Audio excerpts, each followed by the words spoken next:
Hi everyone, Carolyn Peeler here. I'm really excited to walk you through this layout project today on Ellen Hutson. So we're going to go ahead and use our Ranger nonstick craft sheet, and we're going to take 4 different distress ink colors, and I've kind of chosen from the pinkish red family.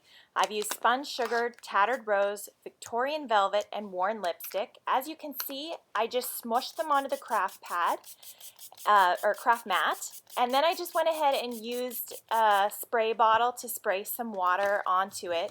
I put a good amount of water, and then taking some watercolor paper, I just went ahead and smushed the paper onto the ink. As you can see, it's going to sort of spread out on that watercolor paper, and we're going to go ahead and, using a heat gun, we'll heat that and let the color set. You could also let it air dry, but heating it makes it go a lot faster, and I did that 2 to 4 times.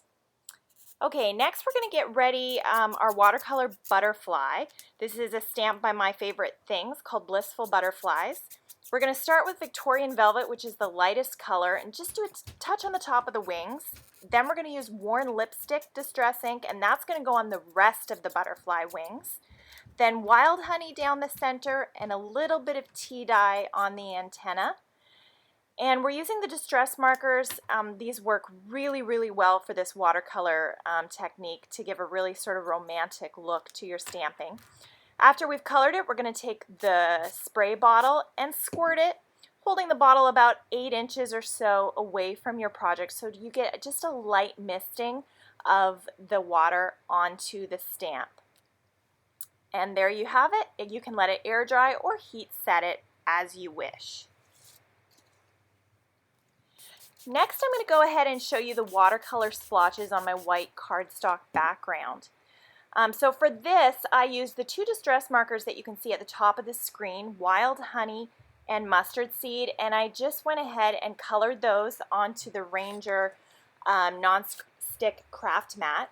Then I sprayed it with water, and now as you can see, I'm just sort of randomly painting splotches of this watercolor onto this white cardstock.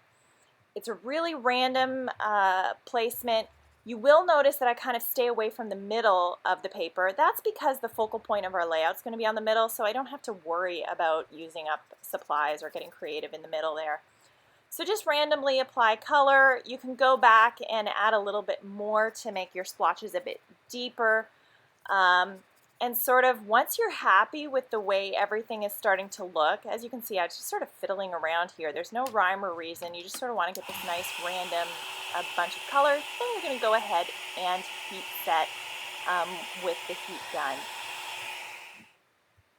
Alrighty, and then what I'm going to do is I'm going to add some little splotches of paint. I really like sort of the drippy effect every once in a while. So as you can see, I just using that paintbrush and just flicking with the wrist so that you get some drops.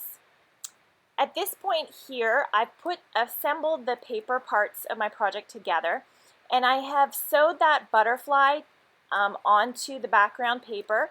But I'd like the wings to be 3-dimensional, so I'm taking some pop dots and just popping them behind the wings so that you get a nice 3D effect on that butterfly.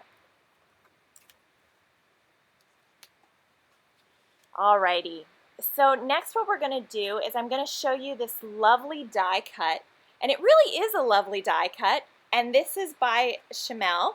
American Crafts die. So I've cut it with white cardstock, and then I want it to pop off the background a little bit more than what it is.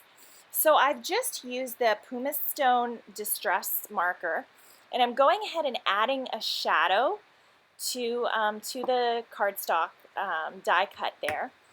And then so that the shadow is a little bit softer and not super bright, what I've done is I've just taken my watercolor pen, and I'm going ahead and going over that distress marker lines so that it softens it up a little bit and makes it blend into the watercolor background that I have there a little better. And that watercolor background, that pink background underneath this and at the top, that's the watercolor that I showed at the very beginning of the video, the little strips that we were working for. So as you can see, it's a really easy to get that look. So thanks for joining me today. I hope you enjoyed it.